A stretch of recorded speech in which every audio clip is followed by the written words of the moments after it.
William Henry Ireland would never have turned to forgery had it not been for his father's obsession with collecting.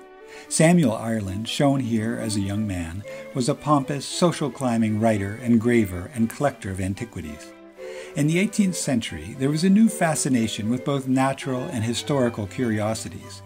Among gentlemen of means like Samuel Ireland, eager to show off their worldliness, acquiring and displaying rare objects was a fashionable mania. Sir Ashton Lever's mansion in Leicester Square featured a stuffed elephant. In Sir John Soane's mansion, the main conversation piece was the stone sarcophagus of Pharaoh Seti I. Samuel Ireland owned a notable collection of art by Van Dyck and Hogarth.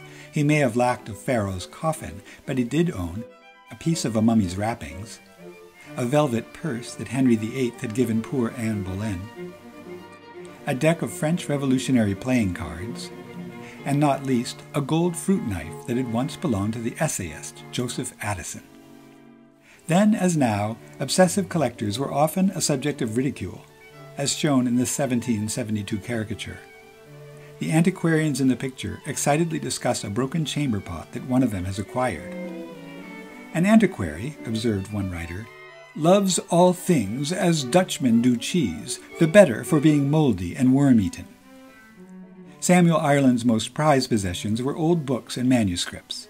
He didn't necessarily read them, but he relished their age and appearance. His most valuable trophy was a first edition of Shakespeare's collected plays, printed in 1623, known as the First Folio. But even this, he knew, was a mass-produced object. What he lusted for most of all were one-of-a-kind manuscripts from the English Renaissance. And not just any manuscripts, but something, anything, even a scrap, signed by William Shakespeare himself. No one had ever seen any of Shakespeare's personal papers.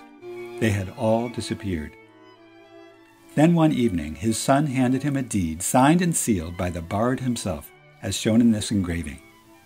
Samuel's life would never be the same.